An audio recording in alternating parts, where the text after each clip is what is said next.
TikTok, time to rock. Good evening, good morning, good afternoon to everyone who's watching from all over the world. I'm your friendly neighborhood philosopher, David Wood, and with me now is the one and only, the mighty Robert Spencer. How you doing, Robert? Just great, David. Thanks. How are you? Good, good, good. Been a while, been too long. So Yep. what's been going on with you? Well, that's a very interesting question to ask me. I have a new book out, but it has nothing to do with Islam and jihad, and that's the first for me. But don't worry, I'll be getting right back to the topic with the next one, which is coming down the pike in another couple weeks. So anyway, that's You, what I've been doing. you seem to crank out lots of books. Nothing else to do. I guess I could make videos. Every time I make a video on Jihad Watch, people say, "It's been 7 months. Why don't you make videos more often?" And I think if I could be like David Wood, then I would. Everyone wants to be like David Wood. You got a question here from Andrew Elliott. Does he live in a suit? Yeah. Yes, actually, I do. This is actually my pajamas, and I was just napping, so Yeah, I didn't dress. you could save yourself some time and just get a full body tattoo of a suit all over you.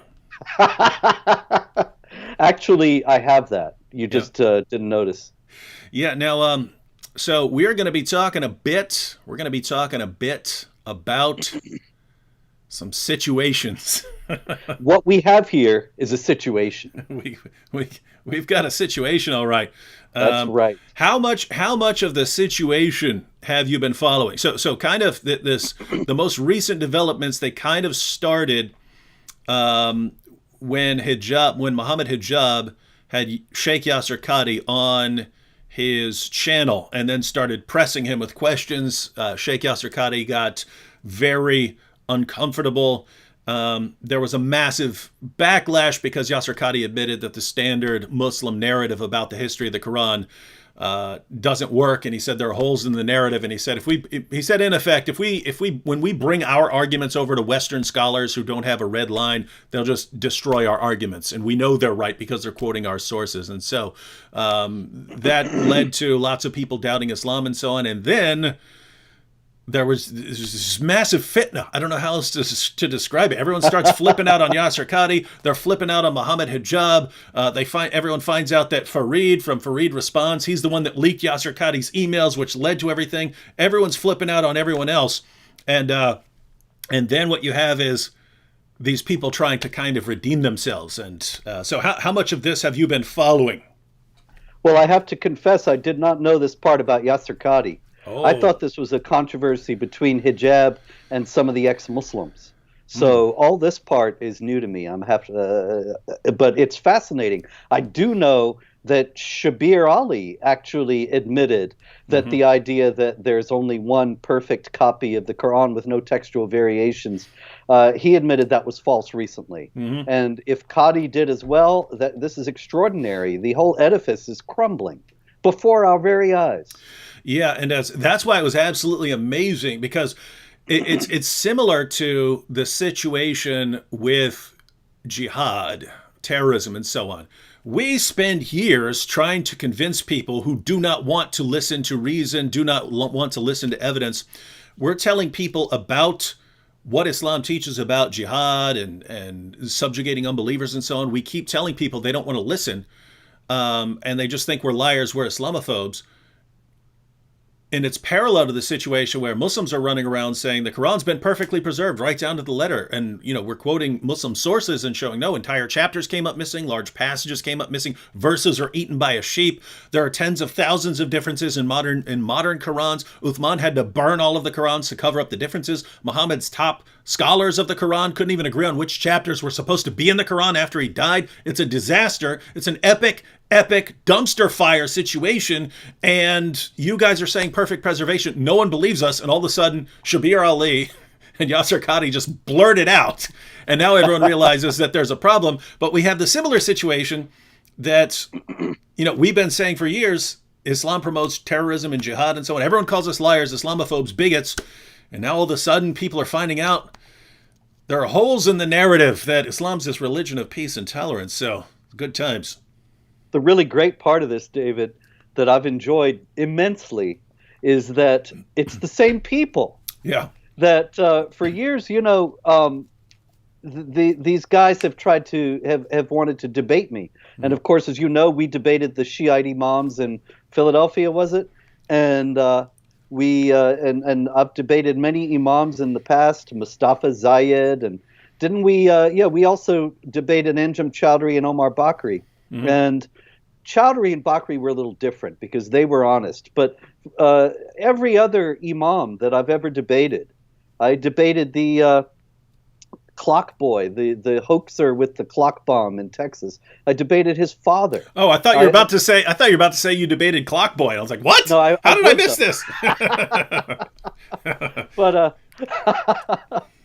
the thing is, all of them are dedicated to the proposition that Islam is a religion of peace and that I've been misrepresenting it all these years, and that all of us have been misrepresenting it all these years. And the same people now, the exact individuals who have been claiming this all this time, are now acknowledging that none of this is true, and what we've been saying has been true all along. I mean, Ali Dawah, he actually refused.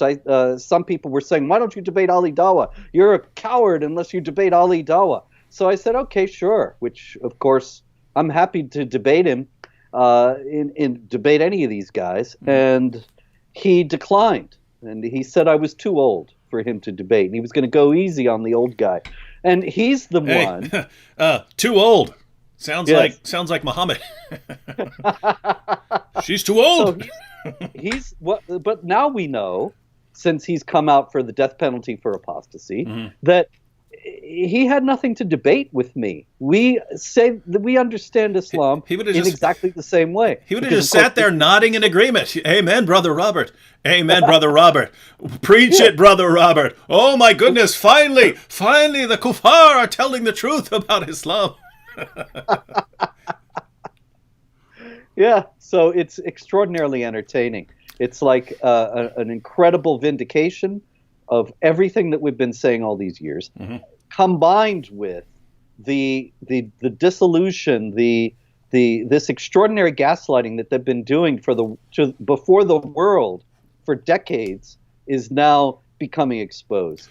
Yeah, and so these are awesome times. You cannot dream of these times, and really, basically a couple of years ago is where I really noticed what was happening. But I don't remember the exact year, somewhere in the 2006 to 2008 range, somewhere in there, I started realizing that the people that Muslims were putting forward as their champions and debaters weren't really good reflections of the true nature of Islam. So they're putting forward, Shabir Ali and these sort of, really gentlemanly representatives and so on. And I'm thinking, I read about Islam and it's more this chest thumping, oh, we strong, strong, oh, we crush you, we kill you, right? And it's like, these guys are not real, very good representatives of Islam. I understand why Muslims would want to put them forward, but didn't seem like they were accurate reflections of Islam. And so, I started debating lots of younger Muslims, but no one really stood out. They were all telling us, Islam's a religion of peace. Oh, no, Islam doesn't call for the killing of apostates. It's only apostates if they go and join a foreign army and then come back and attack us. I got that a lot. And then, all of a sudden, 2018, Mohammed Hijab comes out, and it's this chest thump, and Ali Dawah, and I'm like, and I realized, wow, if these guys become the public faces of Islam, then people will start to realize what Islam teaches. So it's not, hey, here we are. Yeah, and so it's not. But it's not even them, Dave. It's not even only them. Yeah. Because I myself had an experience with another one. What the heck is his name? The Andalusia guy, Asadullah. And he wanted to debate me in front of an MSA at a university, but then he didn't want to help cover any of the security costs, and so now that has become a big deal whenever he comes up on Twitter. All his followers come along and say, "You're a coward and you wanted money," and so on and so on. And I have repeatedly said, I will debate you in a neutral setting with a neutral moderator at my own expense. But this is not good enough because, and this is what I've realized from this whole incident actually, and some others, that the whole point of debating for these guys, for Ali Dawah, for Mohammed Hijab, and for Asadullah, and probably for other ones, the whole point of it is to humiliate the kuffar. The whole point of the debate is not to illuminate the truth, not to show that Islam is a religion of peace, not to prove that we are wrong in what we say about the Quran and Muhammad, but to have an opportunity to call us names and insult us for a couple of hours. And that is what their followers count as a debate victory. Yep. Because, of course, this is in line with Islam, that you have to humiliate the infidels. And that's really what this is all about. It's just an attempt to humiliate more infidels. Yeah, so you're right. They want to. This goes back to just they want to thump their chest and me strong, me put him down, and so on. And the non-Muslim debaters usually have better etiquette. And here's what's interesting is they will also, the Hijab did this, right? The Muslim side made me agree that I would not engage in any personal attacks, not go off topic, that I would be friendly the entire time, that I would. So they made me agree to all these things.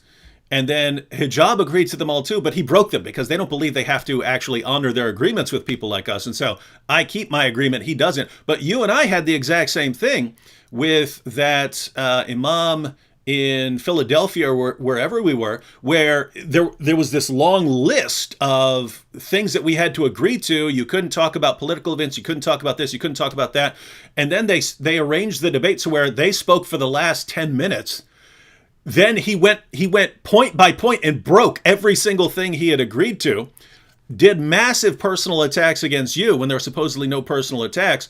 And then when they were finished, they just said, "Oh, we're going to speak for an extra couple minutes." And then they went longer and everything. And it's like, this has been going on for years. I would say between a quarter and a third of the debates that I've entered into were the Muslim participants blatantly just completely went against and violated everything they made me agree to in order to enter into the debate. And so now I've never experienced this with atheists. I've debated a number of atheists. I've never had that problem. I've debated other people. I've never had that problem with anyone. Just this particular group that doesn't believe they have to honor agreements. And so it's a situation where, hey, let's debate. Okay, let's debate. Well, here are the rules you have to agree to. I'm not agreeing to those rules.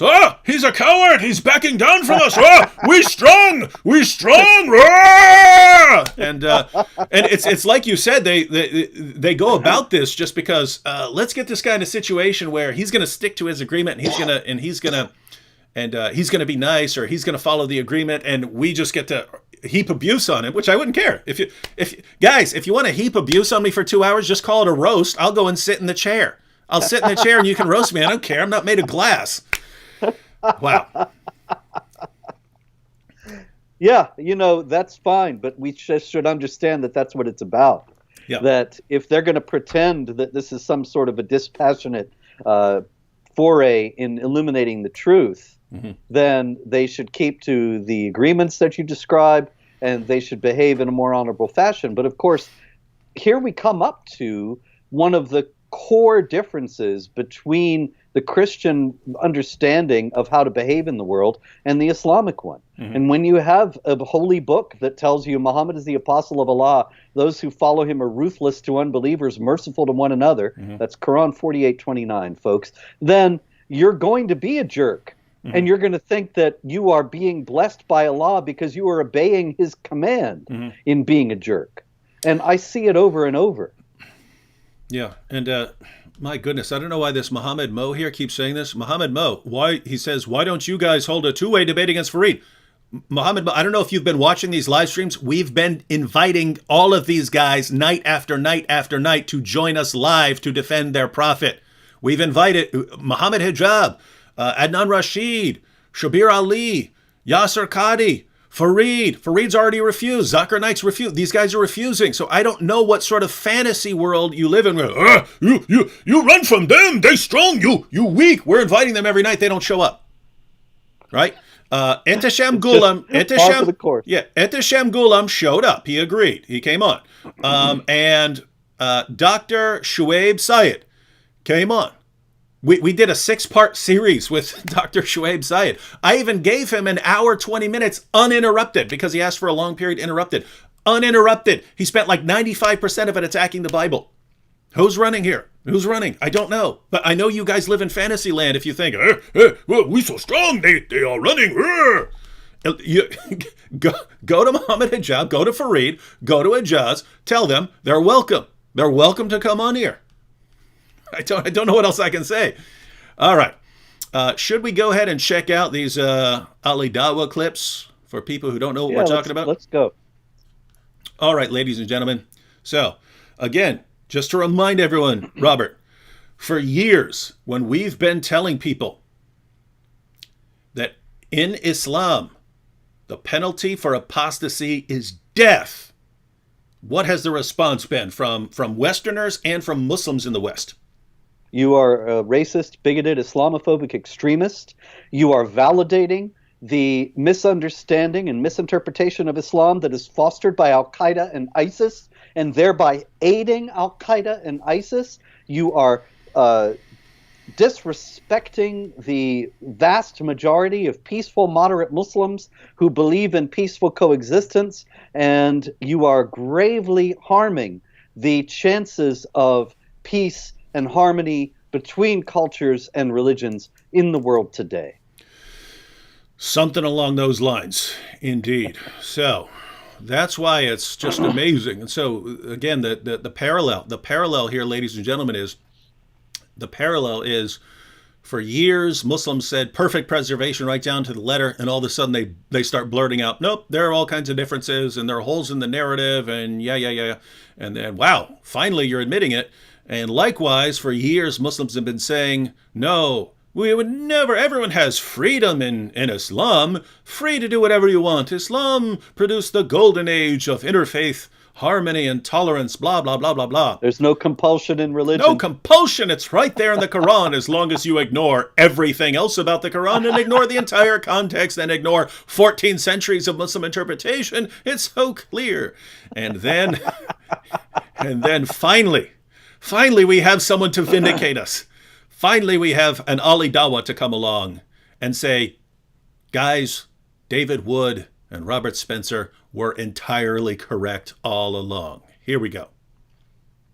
This is a part of our religion. There's a reason to it. Yeah? There's a reason why there's a capital punishment. Because people like you, little weaklings, who leave their religion and cause corruption in the land by spreading it, the capital punishment in Islamic law would be applied to you. We have no doubt. And we're proud of that. Yeah? Capital punishment will be applied in an Islamic state. Yeah? Not individuals going and doing it themselves like idiots. Yeah? No. Under an emir, it is done. Yes. And we, you know what? We'll be watching.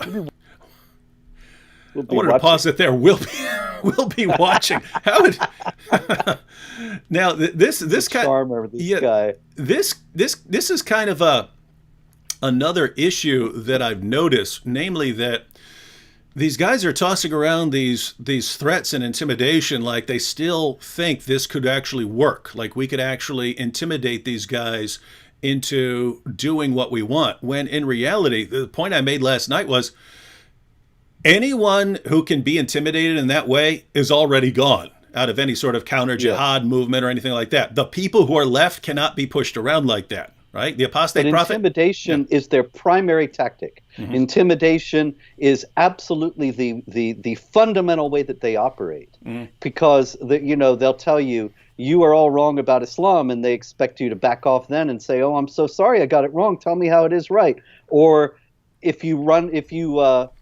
say that you've got the Quran here, you've got the Sunnah, you've got various evidences, of course, then you're misreading them. And so it's intimidation again. You're misunderstanding the texts. Do you speak Arabic fluently, classical 7th century Arabic, and so on and so on and so on. I mean, of course, you know all these arguments that are thrown out at us again and again and again. All of them have the basis of intimidation.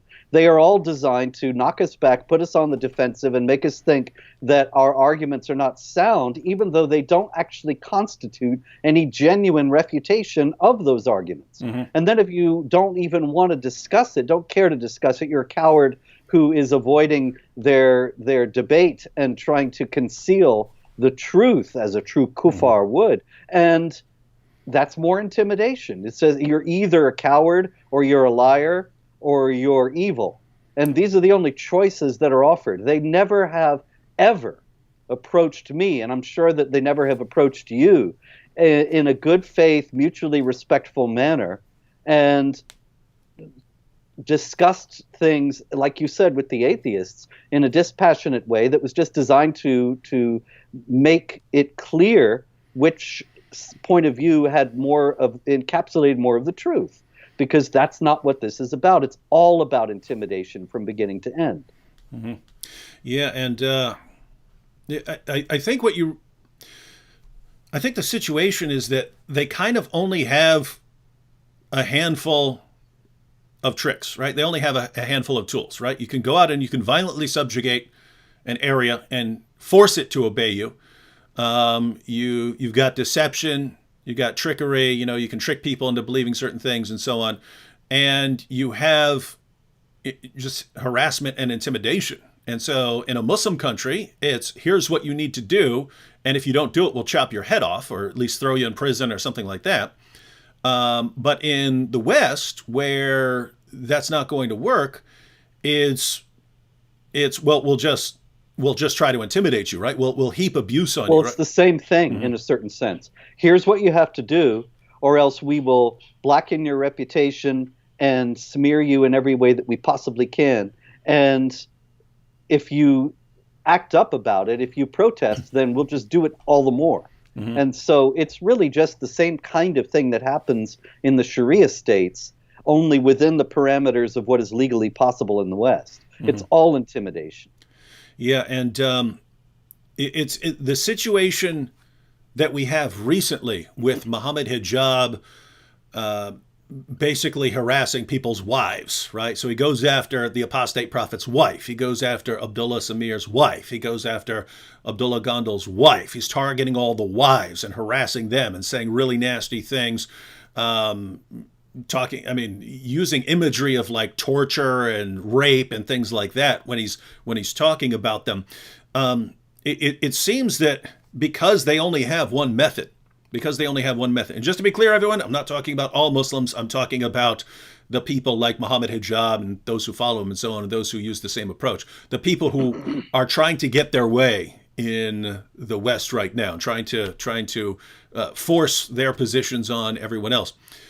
It's like they only have one method, and that is intimidation. And if it's not working, then they think, well, we need more intimidation, right? We need to dial it up. Okay, I dialed it up to 5. That's not working. Let me dial it up to 8. Oh, that's not working. Let me dial it up to 10. And so, gosh, I've been trying to harass these guys into shutting their mouths about Muhammad, and they're not doing it. They still just keep talking about Muhammad. Let me go after their wives. Then they'll learn, not realizing, again, anyone who could be pushed around like that is already gone, right? The people who are still here, you could, I really believe, you could saw Robert Spencer's head off. He's not backing down. I believe you could saw... They've tried to kill me twice already, David. I believe you could saw Pamela Geller's head off and my head off. And we're not backing down. That's just the sort of people... It's just the situation you've created. Guys have already weeded out the people who can be pushed around, manipulated, but they and don't so have on. any other tool in their box, Yeah, so they just keep dialing it up. Nothing else they can do. Keep dialing.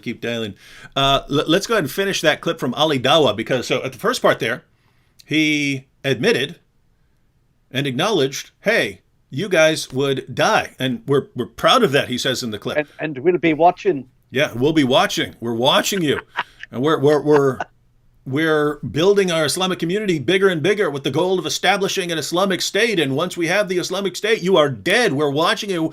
We can't kill you right now, but we're watching you, and we're eventually going to kill you. And I think the apostate prophet made an excellent point in his video on this. He said, if I said that, hey, in an ideal world, I would go around, killing all these Muslims and so on, what would the reaction be? It wouldn't be allowed. It wouldn't be tolerated. He would be blasted from all sides. And yet here's Ali Dawah saying, oh, if we really get our way, you guys are all dead. You're all dead.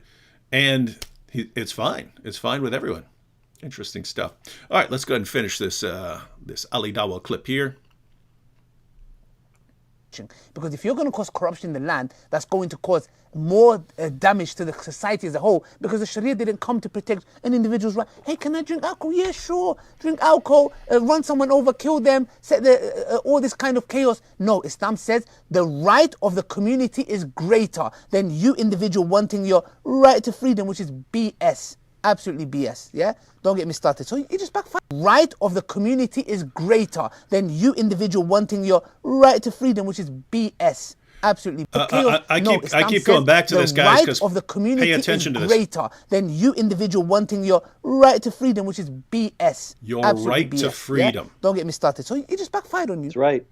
You have to be the slave of Allah. He just said it. I mean, Robert. Yep. For the past couple of decades, when we've gone around saying, actually, in Islam, there isn't much respect for your rights as an individual, what has the response been? Here again, you're a racist, bigoted Islamophobe. You're validating the extremists. You are silencing moderate voices. It's all it's just so bitterly ironic, especially in light of the fact that this guy is indeed an Islamic apologist. What exactly does he debate with non-Muslims about? If he believes that there should be the death penalty for apostates and more. Note in that last clip, he said corruption in the land, which of course is quoted from chapter 5, verse 33 of the Quran, which mandates that those who wage war against Allah and his messenger should be killed or crucified or have their hands and feet cut off on opposite sides. So he's obviously in favor of all that. It's in the Quran. And this is somebody who is clear about what he believes. So what does he say to his debate opponents? Yeah, we want to enslave you. We want to kill. We want to maim you. It's extraordinary, really. The whole project, the whole enterprise of these Islamic debaters has now been destroyed by some of the most prominent Islamic debaters themselves. Yeah, so my goodness, these guys are really making our jobs much easier, because if we spend years telling people, nope, the Quran hasn't been perfectly preserved, it's actually a false claim, they don't believe us. We must be bigots. But then Muslim scholars themselves start blurting it out, and then everyone catches on really quick. And so now we've got the same thing here. We spend years telling people, quoting Islam's most trusted sources, and then hearing back, that's false because I have a Muslim friend in school and she doesn't believe that. Therefore, that's not what Islam teaches. Because as everyone knows, my 18-year-old Muslim college student friend is an authoritative source on Islamic doctrine and practice. She couldn't be wrong. And she's a Muslim and you're not, so she must know. Yeah. And so, but now we've got Muslims coming out right out and saying it. And I'm sure he would say the same. He was saying that about apostates. I'm sure he would say the same thing about critics, that critics have to be killed, because that's what Muhammad ordered. Certainly. It's Sharia. Absolutely. It is, gosh, these are good times. Everything's coming out. Everything is for you atheists who are watching.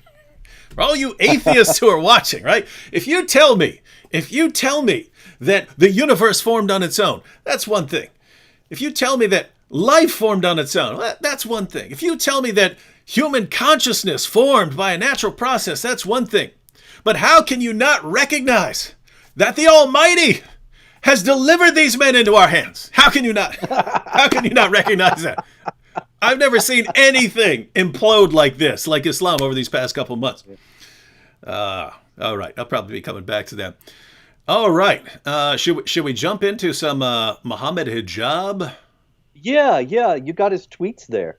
Yeah, we've got his tweets. I've actually got his Twitter page. People are asking, "Did you see Mohammed Hijab's video?" No, didn't. I don't follow Mohammed Hijab. I only pulled it up here because I pulled up his Twitter page yesterday because of the things that were going on, and I pulled up his Twitter page today. I do not know what is on here. I have some screenshots of some of his earlier posts, but I could see as I was scrolling down to get the screenshots of the stuff we covered yesterday, because I wanted pictures because I didn't want to have to scroll way down if they're from a couple days ago.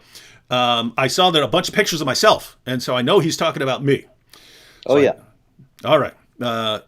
Yeah. So I didn't know he made any videos. As I was scrolling, I saw some pictures, but No, yeah. those I haven't seen, but I did see some of the tweets that are well worth remarking on. I think you have them there. The ones about how he doesn't insult anybody but Islamophobes, whereas you eater of the Quran, you have insulted his religion itself, whereas he would be too fastidious, too polite, too well-mannered to insult Christianity. Yeah, and someone's saying Ali Dawah made a video about me. Yeah, I haven't seen that either, but I saw that he had made a video. So, guys, what we're going to see is this is kind of a hilarious situation, because my main point yesterday, if you recall, was, do you guys really want to start an insult battle? You guys are the most easily offended people in the history of humanity. You throw a tantrum over any perceived criticism. Do you really want to dial up the insult fest? Because I'm pretty sure I can do it better than you. And I spend 6 seconds chewing on a piece of the Quran. Everyone loses their mind. Guys, that's the point. You're spending day after day after day talking about people's wives, saying the most offensive things you can possibly say about them. I grab a piece of the Quran and you guys lose it. You guys lose it. Do you really want to start this? Do you really want to go this route? It's a very important point, really. There's really so much you can say about this. But one of the main things is that he's making this distinction. He's claiming that he respects Christianity and other religions, and that you do not in turn respect Islam. So really the onus is on you. He turns out to be the more courteous individual.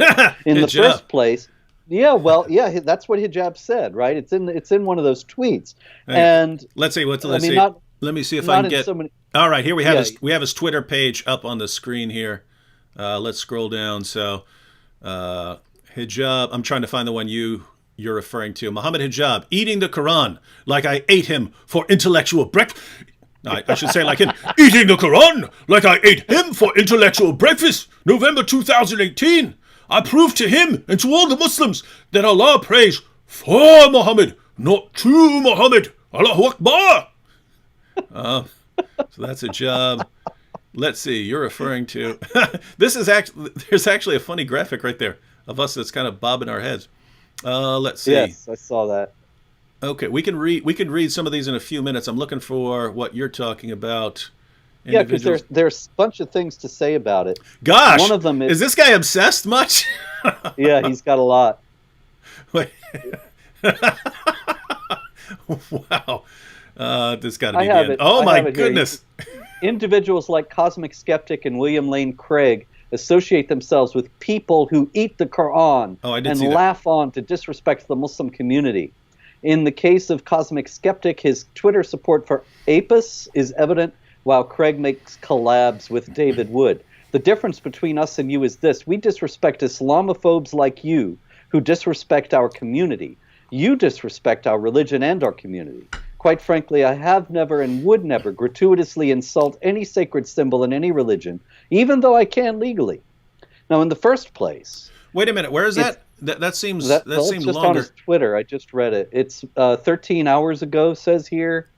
I don't know what to tell you. It's there with the tripartite picture of the you're eating okay. Yeah. It's broken into two separate tweets there. Yeah, I have both of those up on the screen. Yeah, so let's see. Individuals like Cosmic Skeptic and William Lane. By the way, this is their other strategy, right? This is hilarious. Their other strategy is to well, do you condemn him? Yes. He said this. Do you all condemn him? Not realizing, guys, Hijab, do you think that's going to work? Because you used to try that with James White, right? Like, it's an old tried and tested tactic. It's just these guys have been working from the same playbook for years and years and years. Mm-hmm. I think it was 2009 or 10.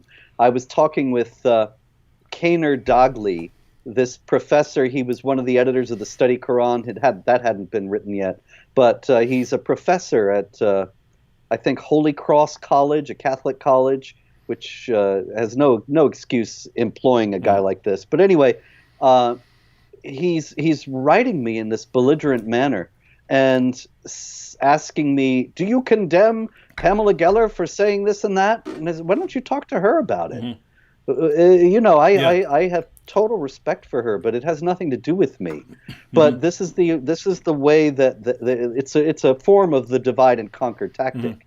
And in any case, it was actually the same thing when we were both banned from entering Britain for saying that Islam teaches violence and so on, saying truths that they didn't want known. Hey, Ali Dawah was allowed there.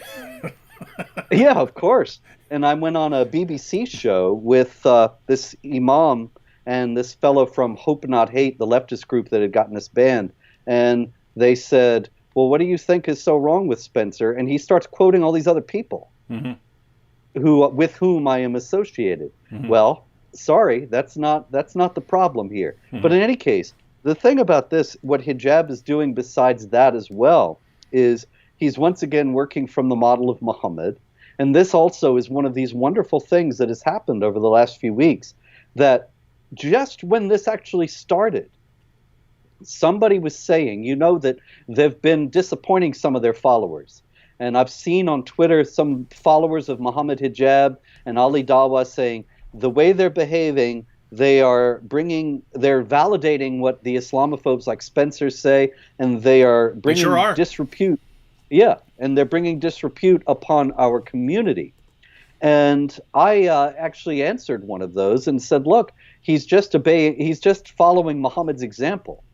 And Muhammad, of course, in a famous hadith says, when I forget what he says, that you're supposed to do, in what occasion you're supposed to do this, but in some certain circumstances, you may remember, you're supposed to say, go to these guys and say, bite your father's penis and do not use a euphemism. And just so everyone knows, that is what Muhammad was saying is, if anyone brags about his descent, right? So he's bragging, I came from the great so-and-so, I've descended from the great so-and-so. He said, tell him, go bite his father's penis and don't use a euphemism. And so, yeah. So I quote this, and immediately this guy comes along, some guy I don't know, and he says, see, you're ignorant, you're evil, you're stupid. This is what it really means. And he gives me this. There's always the this is what it really means. Yes, it says beat your wives into submission, but this is what it really means. Tempt them with a toothbrush. Kill them wherever you find them. But it really, properly understood in the original Arabic, it means give them a hug. Yep. And this means supposedly remember your humble origins from which you came, something like that. And I think, well, then why didn't Muhammad just say that? But anyway, okay, so that's what it really means. And nobody who takes it literally is anything but a hateful, bigoted, ignorant Islamophobe. And then, within hours, I see Mohammed Hijab justifying his own behavior by quoting very similar hadiths about Abu Bakr using foul language against his enemies. And this is quoted approvingly and saying, see, we're supposed to show disrespect. We're supposed to humiliate the infidels. And so that is in the first place what's behind what Mohammed Hijab is saying here.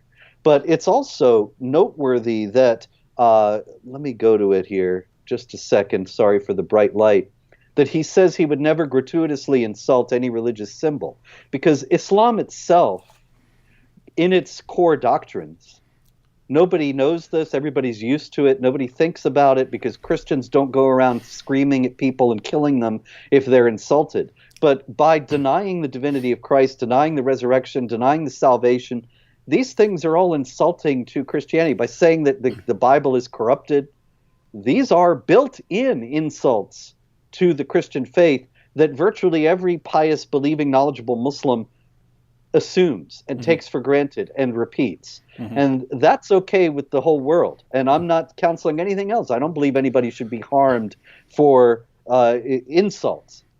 But at the same time, Muslims do not behave that way themselves. And there was a news item a few years back. These Ugandan Christians were preaching, and Muslims complained and said, "You have insulted our religion by saying Jesus is the Son of God," and they threatened to kill them. Mm-hmm. Well, doesn't go both ways, of course, as it never does. Quick question, Robert. So, Hijab quoted approvingly. I'm assuming it's the quote from Abu Bakr, where yes, because you said Abu Bakr, and the famous one is where he was talking to a pagan, and he said, "Guys, if you have kids in the room and you want to close their ears, you have about 3 seconds to do so." He said, "Go suck a lot's clitoris." That's right? the one he quoted. Yeah. So this is go perform oral sex on your goddess, right?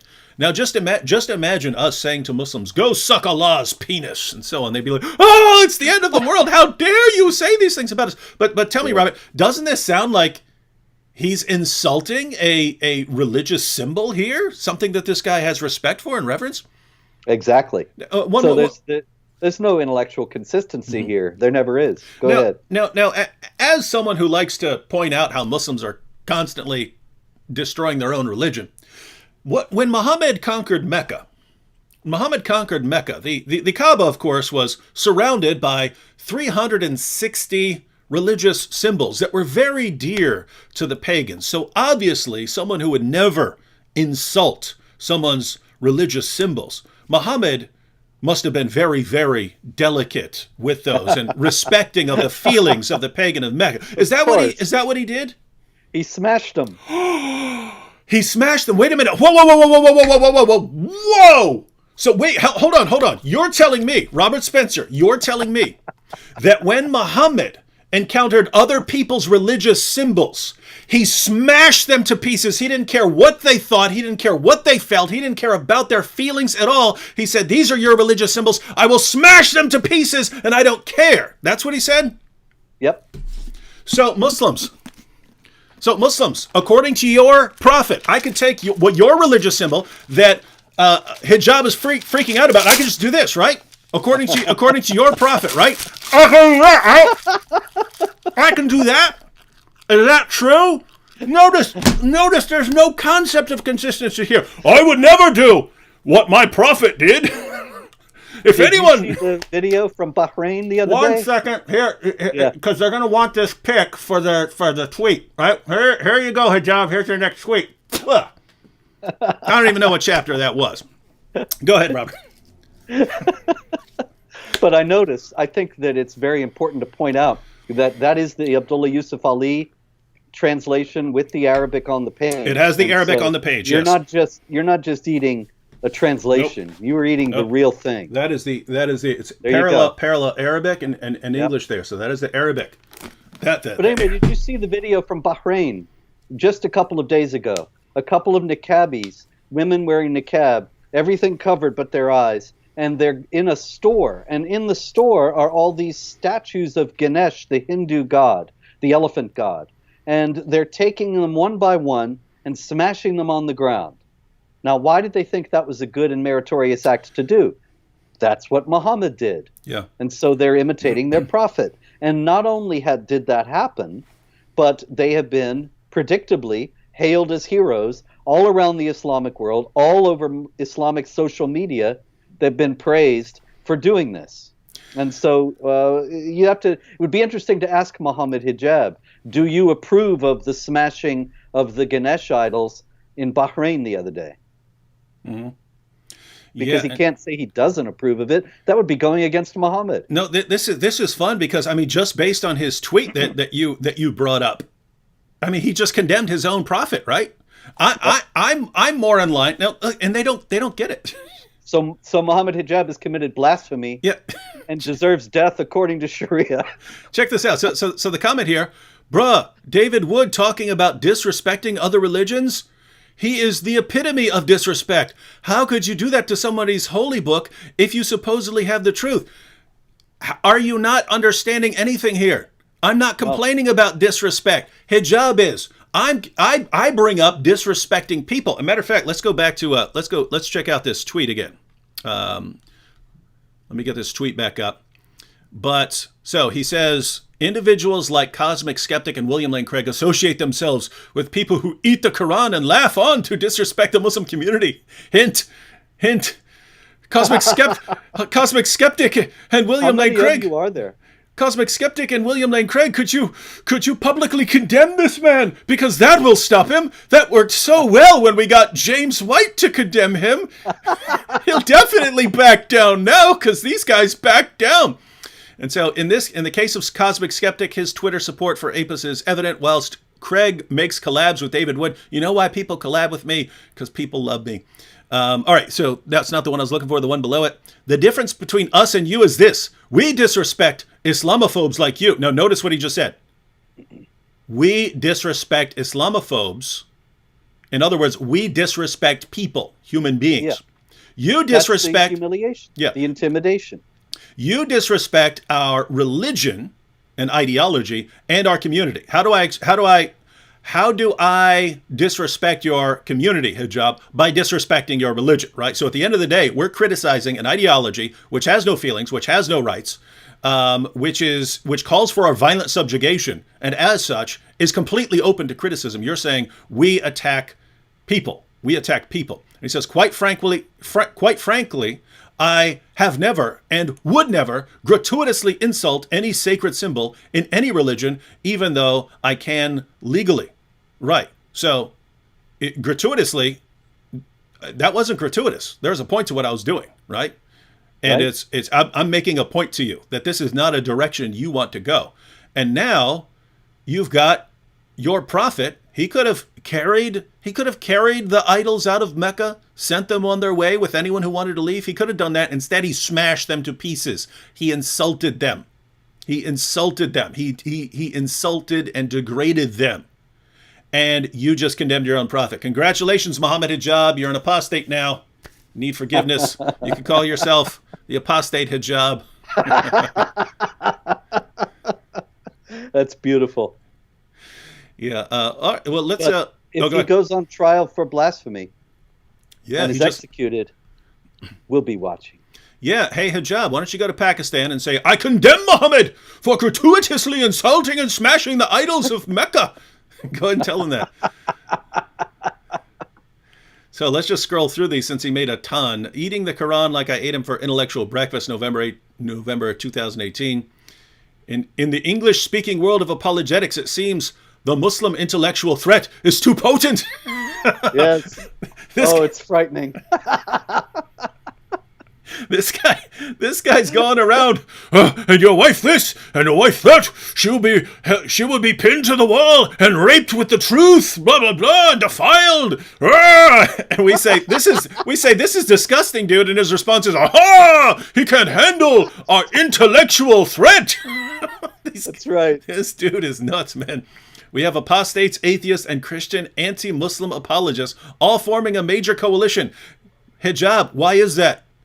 Why do you see people uniting? You're uniting everyone against you because everyone looks at you and says, one, we do not want to be controlled by that ideology, right? Atheists, Hindus, Christians, agnostics, apostates, we're all pretty comfortable living around each other. And then there's you. No, you must all be subjugated. We must kill all the apostates once we rise to power. Be strong. And then you take it to another level and, hey, unlike all the rest of you, I go after your wives. I go after your families. Me strong, right? And we're looking at that and going, whoa, this guy's in a different category. You're the one who's doing it, dude. You're making this religion implode from within. Wow. Well, that's another thing, David. Where does he get this idea? What does Sharia say about the wives of the infidel warriors? That if they're captured, they can be made into sex slaves, their marriage is immediately annulled. This is based on the Quran, the captives of the right hand, the spoils of war. So he's actually just acting in anticipation of his final victory, in which he can use the trophy. He can use the wives of his opponents as his trophies of victory. And speaking of the anticipated victory, I think that's why you're having part of this meltdown. Part of it is caused by, people flipping out on them and so on. But I think whereas the older generation of Muslim apologists recognizes that they still need to be very careful in how they proceed, I think the younger generation thinks, I mean, gosh, we've already won. We've already subjugated these people. I mean, gosh, if we spent if we spent decades going through the streets, taking little girls, drugging them, raping them, and these people wouldn't stand against us, they're done. This whole civilization is done.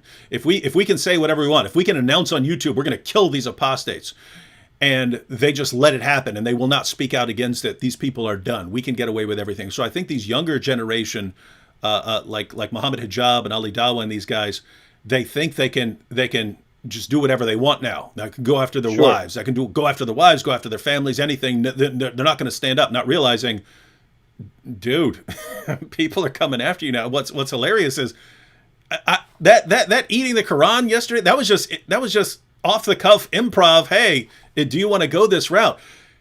Hijab, do you have any idea what would happen if I actually planned? If I actually sat around planning and plotting how I can disgrace and defile your book in public and get other people to do it and build a website around it? I'm telling you, you do not want to go this route. I don't want to go this route. If you continue on this route and do not apologize, I am going to go on this route. And the difference is I am massively better at this than you. I'm massively better than you could ever dream of being. You get all your fans together to conspire how to insult others and heap abuse on whatever it is you want to go after. You will never compare to right here. You can't do it. So get that through your head. I'm really hoping. I'm really hoping I wake up one of these mornings and I get a message. Hey, Hijab deleted all these tweets and he apologized to the apostate prophet's wife and to Abdullah Samir's wife and so on. Hoping I see that. If I don't, dude, there is no limit to how much I can dial things up. So, what are your thoughts, Robert? Well, another thing that occurred to me is that they are moving from the first stage to the second stage of jihad as delineated in the Quran.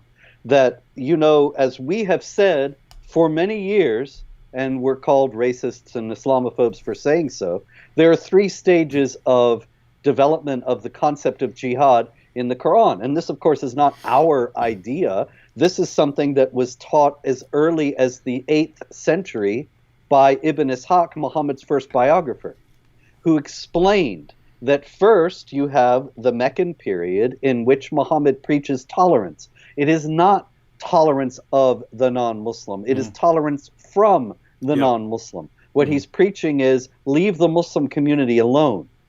And then the peaceful parts give way to the first Medinan period, which is defensive jihad, where for the first time you fight against those who fight against you.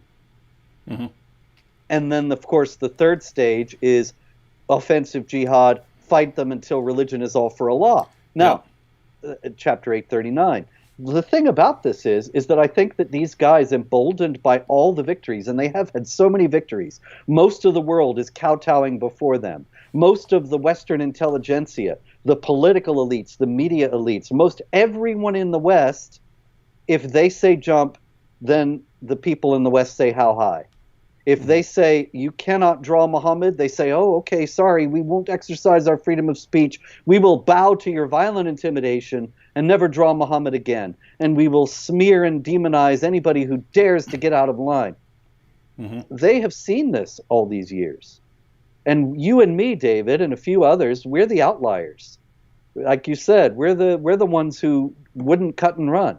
But the thing is that it's easy to see that they are emboldened by their victory and think, now we don't have to preach tolerance anymore. We don't have to preach Islam as a religion of peace anymore. We can be much more vocal and explicit about making war against the unbelievers, about killing, about raping, about all the things that are in our holy books. Because, of course, now they're couching them, because they're at the beginning of this, in the context of defense.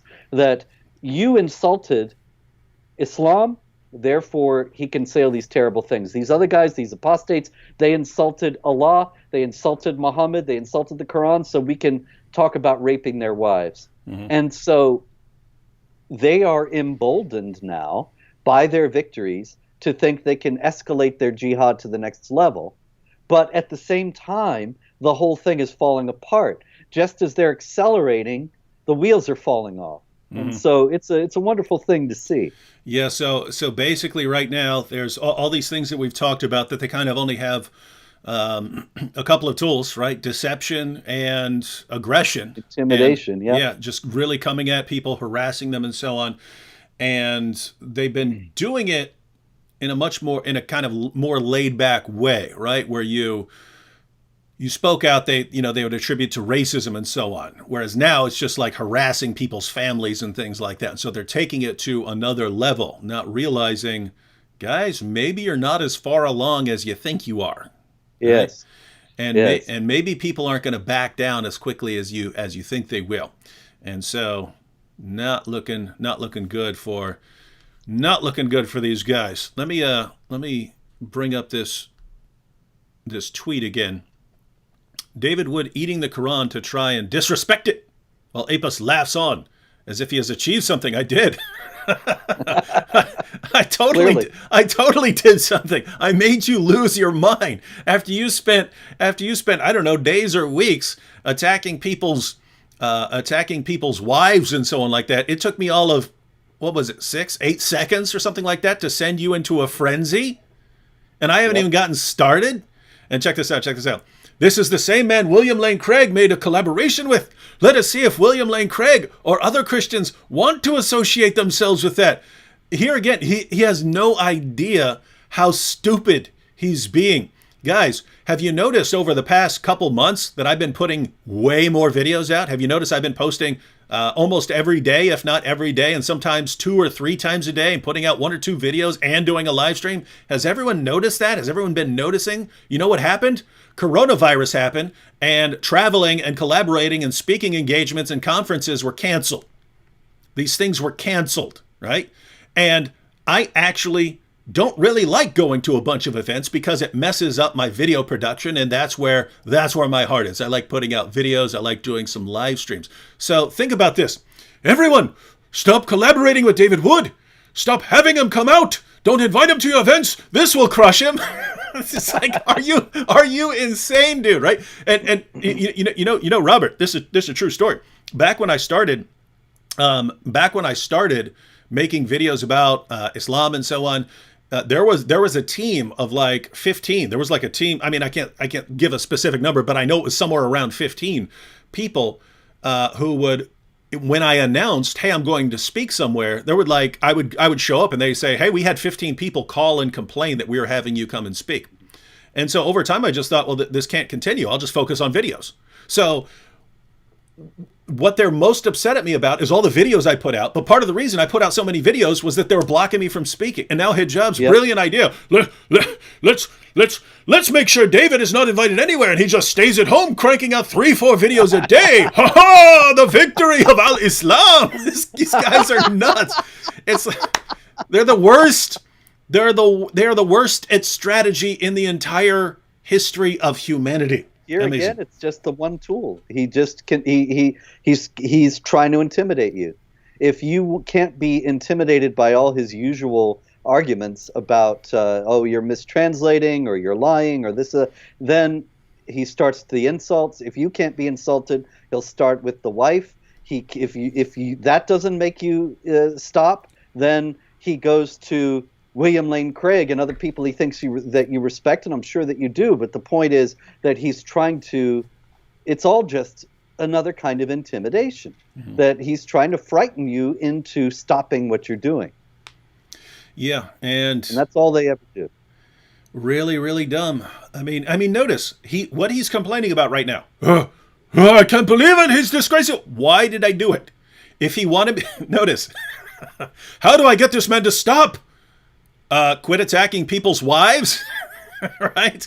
This is on you. This is on you, Hijab, right? It's let me put pressure on him and let me try to get other people to condemn him. This will stop him. Everything hijab does to stop people from doing something backfires and makes them do it more. He doesn't realize it's his horrible behavior, his lying, his threats, his attempts at intimidation. That's what's causing all this stuff. And gosh, quit being the biggest jerk I've encountered in my entire life. Quit being a liar. It's the whole Islamophobia thing. Mm-hmm. You know, there's international commissions about Islamophobia. There are billions of dollars being spent to stamp out Islamophobia. Mm-hmm. If Muslims would stop blowing themselves up while screaming Allahu Akbar, there would be no Islamophobia. But because there's a continuous stream of violent acts committed by pious Muslims invoking the Quran to justify what they're doing, people don't like Islam very much. But then that's our fault, and it's because of our racism and bigotry, and we have to have various restrictions on speech and various national commissions, and all of this is going to be worked out in this government-level manner. When really, if there were no jihad, if there were no Sharia oppression, there'd be no Islamophobia. It's very simple. Yeah, and it's the same thing here. I mean, all the things that people like Hijab complain about, right? It was all a result of me dialing things up in response to them dialing things up. So when they complained about Islamicize Me, you're a fan of Islamicize Me, aren't you, Robert? I'm a big fan. Yes, indeed. That was one of the greatest productions ever. You got to admit. Yeah, that was. It is cool now because we have more fans and more supporters now, so we realize we can do even bigger productions for fantastic for other installments. But so people complain about Islamicizing Me. I did Islamicize Me because after Nabil died, I got hundreds of messages seeking Jesus, finding cancer. They all thought this was absolutely hilarious. Now, guess what? You have freedom of speech. You are allowed to say that. But there are these things called repercussions, consequences. And when you guys come at me, when these guys come at me like this, I have no inclination to just, let me go after this person. It's always, I'm going to go after your prophet now. I'm going to go after your prophet. And then I go after their prophet. And how could you do that, David? Well, you guys started that, right? And then Hijab, when he pulls his stunt that he pulled, get David Wood to agree to all these rules that won't allow him to insult back and will make him be friendly the entire time and won't allow him to go off on other tangents that I go on, and then I will break all the agreement. Well, great, you can do that, right? Anyone can do that, right? Anyone can do that. Shabir Ali has never done that with me. Shabir Ali could do that. We could set up a debate and he could just break all the rules. It can be done. There are repercussions. It can be done, but there are repercussions. And then they got Muhammad's boom boom robe. And then everyone, I can't believe you blow up Muhammad over and over and over again. Guys, I don't know how you're not getting this. So notice, Hijab knows this about me. He knows this is how I roll. He knows if he dials it up, I'll dial it up too. And what does he do? Let's start this epic insult battle with all these people. Knowing, I mean, what's he thinking? I mean, wow. I don't know, man. This is what they say, if to a man who only has a hammer, every problem is a nail. And this is the thing. The guy is only one way to react to anything. And so he just keeps dialing it up. Keeps dialing it up. How's that working out for you, Hijab? All right, so we've scrolled through the tweets about me again, ladies and gentlemen. It took me all of 6 to 8 seconds to trigger all these guys. Into losing their minds. And it doesn't seem like it's going to be very difficult to do again. Do I want to go down this route? No. Will I go down this road? Absolutely. Trust me. Guys. Hijab got me to give my word that I would not do certain things in that debate. Show me where I broke my word. I will keep my word even if you are breaking your word in every conceivable way. I will keep it, and I'm giving you my word, Hijab. You better take some stuff down and do some apologizing, because you have no idea what's coming at your book. You have no idea. We can do Desecrate the Quran Week, Desecrate the Quran Month. We can do Desecrate the Quran Year. So many creative possibilities. Lining your birdcage with the Quran. Lining your kitty litter box with the Quran. All sorts of toilet things, urine things, all kinds of things. What animal can you get to eat the Quran? Do I want to go down this road? No. But he's sitting there telling his entire community, we must all go do this. We must all harass these women and harass their family. We must heap abuse on them and talk about all this sexually perverted stuff and talk about the golden showers. What about the golden showers? I don't know if you even saw that, but he came into a chat with me and the Apostate Prophet when you're doing a live stream and started talking about, hey, Apostate Prophet, I know you want the golden showers from David Wood, and just saying the most disgusting. What a pig. It's disgusting. It's disgusting, right? I mean, the most disgusting people I've encountered in my life do not behave like this guy who's considered this champion of Islam nowadays. Interesting stuff. Well, that's what happens when you imitate Muhammad. Yeah, it sure is. Yeah, we know where it came. We know where he's getting this stuff from. Did want to have a couple of these tweets from Hijab earlier. Look at this. You got some people saying this. Brian Clone, bro, you're falling into Mohammed Hijab's trap with this nonsense. Dude, if you think Mohammed Hijab has some brilliant plan, you do not know Mohammed Hijab, right? Now, I will tell you exactly what's going on and how no one's falling into any trap here. Here it is. Oopsie, I cause thousands, maybe more, Muslims to doubt the reliability of the Quran because I'm stupid and I didn't know that I shouldn't be pressing Yasser Qadi on this stuff. Now everyone's making videos about the holes in the Quran, and it's a massive embarrassment. Let me go and attack a bunch of people in a different way, get everyone to focus on this stuff, and be freaking out about this stuff, and maybe they'll forget about these holes in the Quran, right? So he's thinking, well, we'll start this big ruckus about him and freedom of speech and so on, blah, blah, blah, blah, blah, right? So that's what you're saying. That's what we've fallen into. No. Because he was not anticipating, well, we're going to dial it up, and now he's going to be the target of a massive backlash that ends up disgracing the Quran way more than the holes in the narrative, but which then ties together with it, because guess what? A lot of those videos that are defiling the Quran are going to have something to do with the holes in the Quran. So it's all going to come together. He's not getting away with it, right? And this is what. So this guy's not a brilliant planner here. This is not Hannibal from the A-Team. Right? This guy. You could even dramatize all the episodes that are in the Hadith literature about pieces of the Quran that are missing. I mean, of course, most notoriously the sheep eating a piece. Mm-hmm. But there's so many other stories of, the guy who's reciting Surah 9 and this other guy comes along and says, hey, you forgot these parts. Mm-hmm. And he says they would have been lost if he hadn't come along at the right moment. There's so many of these stories.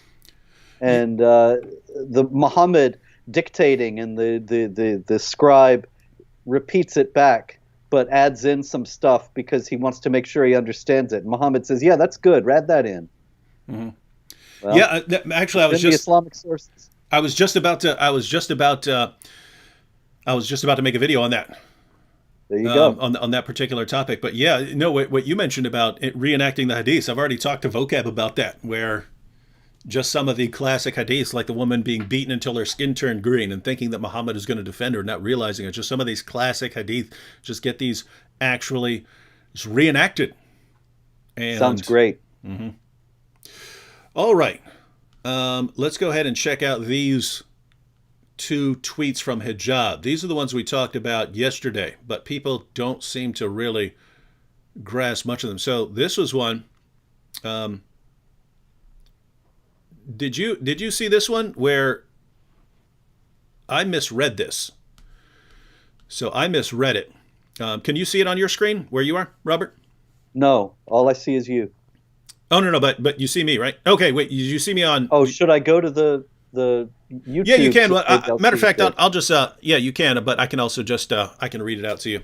So this is Mohammed Hijab, and he has posted a picture. I could click on it, and then you see it's a picture, and then a tweet from Mrs. Apostate. So that's the Apostate Prophet's wife. But he says, when these anti-Muslim attention whore Islamophobes need to get on their knees in intellectual submission before they are whipped by freedom of speech by the Twitter Muslims, and they reluctantly open their mouth in protestation to find they have been defiled by truth. So this is all in the context of talking about Mrs. Apostate here. And so it's attention whore Islamophobes need to get on their knees before they are whipped by freedom of speech by the Twitter Muslims, and they reluctantly open their mouth in protestation to find they have been defiled by the truth. So they're going to be whipped and defiled. But he just puts, truth by, they're defiled by truth there. And so it's not literal. But all the imagery is of torturing and rape, right? Yeah. Yeah. It also is very Quranic, you know? This is the kind of language the Quran uses, with the truth knocking falsehood on the head, and passages of this kind. It's all lots of violent imagery, hateful imagery. The unbelievers are like animals, the most vile of created beings. The man has learned his religion well. You got to give him that. Mm-hmm. And if you'd like to see the level of response here. So this is Big Man. Marie Wood, it's my wife, loves getting on her knees for big Muslim censored. These are the responses, right? These are the guys who don't offend our prophet, don't offend our religion. And these are the kinds of responses we get, right? And then when I dial things up against them, how dare you? How dare you? Dude, when your religion produces dudes like you, my goodness, you all I can say is you forfeit the right. You forfeit the right to complain, right? When it's some well, that how dare you business, that's dimitude again. He's presupposing the status of non-Muslims under Islamic hegemony, that you're supposed to submit and take it meekly. You're supposed to get on your knees and allow all this to be said and not say a word. Bow your head and submit and feel yourself subdued. That's your natural place in the world. And if you don't do that, then they have to keep putting pressure on you until you do. And when it doesn't work, you turn up the pressure, and then you realize, whoopsie, made a big, big boo-boo here. But those are the only choices Allah gives them, right? That you're not going to convert. They may kill you, but they haven't killed you yet. And you have to submit. Those are the only choices. So they're going to keep pressuring you, keep trying to intimidate you, keep insulting you, keep slinging, all this mud until you submit. Because those are the only choices Allah has given them. If they're going to obey Allah, if they're going to be the executors of Allah's wrath, like in Surah 9, chapter 4, verse 14, where it says, fight them and Allah will punish them by your hands. So if Allah's going to punish us by the hands of people like Mohammed Hijab, well, how is he going to do that? He has to humiliate and disgrace us and shame us. This is all he's got. Yeah, so this is really heading in an awesome direction. So I want to just remind everyone, right? Because we tend to think, no, we don't want people like Hijab interacting with us. We don't want that. We want, the nice representatives. They're so much friendlier. We want other people to represent Islam, to interact with. And what you're really saying is this is based on your feelings, right? You feel better around certain people. Well, guess what? Yes, everyone is going to feel better around nice people that you can get along with than people who are saying all sorts of perverted things about golden showers and, perverted sexual torture imagery and rape imagery about your wife. Yes, people are not going to be comfortable with that. But guess what? If these guys become the public face, of Islam, people are going to be introduced to actual Islam. It won't just be, there's a terrorist, but, all He's religions, just an extremist. The religions have their radicals and so on. It's going to be, whoa, these are the guys who are popular on YouTube. These are the guys who have the most followers on YouTube, and these are the popular guys. So this is not some extreme fringe. This is popular level Islam, and it will be, because there are tons of people like that. You can see it. They're right here. They're right here in the. And then a lot of Muslims in the West are going to leave, because a lot of young Muslims, particularly in the West, they've been growing up with all this deception. They're not just deceiving us, they're deceiving their own people and telling them Islam is a religion of peace and tolerance and coexistence and love. There are a lot of young Muslims actually believe this because they haven't studied the Quran. They recite it in Arabic. They may not know Arabic. They may not be all that observant. And they have no reason to doubt their leaders. So the leaders have been lying to them all these years. They're going to be very upset when they find out that's not really Islam at all. And then there's going to be a massive exodus. Oh yeah, and that's kind of the greatest thing. You of course have the chest thumping. We follow him strong. We follow him strong. Right? You have those kinds, but then you just have so many Muslims who live better lives than their prophet. They live better lives than they're called to live. They live far better lives, and they really believe that their religion teaches them to live these better lives, when it doesn't, but they don't know any better. They haven't been shown true Islam. Once people are starting to look around and saying, "Oh my goodness, Mohammed Hijab, that's the example. That's the example of someone who's really following the teachings of Muhammad. I am out of here." And then what happens? There's going to be, as you pointed, there's going to be this exodus. There's going to be this exodus from Islam. There's going to be this exodus from Islam, and then what are you going to be left with? The hijab fans thumping their chest, talking about your wives? Yeah, you are. Because they're the ones that have taken over. When you think about the historic jihads and the huge, massive conquest of territory, what did they do? They came in, they subjugated the infidels, they made them live as inferiors, they humiliated and disgraced them. A lot of them, they couldn't take it over the centuries, and they converted to Islam. Egypt was 99% Christian when it was conquered. Now it is 10% Christian. Where'd the rest of them go? Did they leave? They didn't leave. They're still there. They're the Muslims. Yeah. And most of them converted not because they saw the wonderful light of Islam, but because they were humiliated, they were belittled, they were demeaned, they were discriminated against, they were intimidated, and they finally thought, I don't have to live in this way with constant harassment from these people if I join them. Yeah. And they did. And so it's 14 centuries. 14 centuries is you subjugate people. Even if you can't subjugate people, you just constant intimidation, abuse, threats, because people just don't like that, right? You don't want to spend your entire life with abuse being poured on you. I've seen so many people. I've seen Christian evangelists, right? Young Christian evangelists. Hey, David, I have a heart for reaching Muslims, and I want to go out and reach Muslims with the gospel, and I have a passion for reaching Muslims. And 6 months later, they don't want anything to do with that, right? Yeah, Because why? They have no idea what they're getting into. They have no idea. I think most people in the West have no possible sense, no notion whatsoever of the kind of hatred, the kind of evil they will encounter from observant, knowledgeable, serious Muslims. And Mohammed Hijab is actually an excellent example of the kind of really hateful soul that devoutness in Islam produces. Perfect example. That's why he is perfect. Hijab is the perfect example. I do not want any other representative apart from him and his sidekick, Ali Dawah. Though that's the dynamic duo that needs to represent Islam. You couldn't have dreamed. I could have written down the perfect person to represent Islam, to really show Islam's true colors, and I still wouldn't. It wouldn't have been as perfect as Mohammed Hijab. So mind blown. Let's check out one more hijab tweet so people can start to recognize the issue here. So the one there at the top of the middle two there.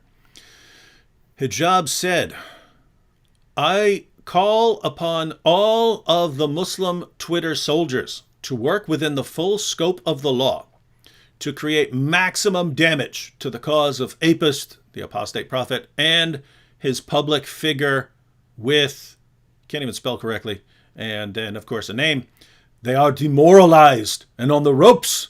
Do not let the weak-minded Muslims deter you. Finish them." So who are the weak-minded Muslims, according to Mohammed Hijab? That would be any of you Muslims out there who are watching and you think, hey, this is not a good way to behave. You're the ones that hijab is calling the weak-minded Muslims. Right? You don't understand that it's good. It's good to be heaping abuse, on people's families and wives and so on.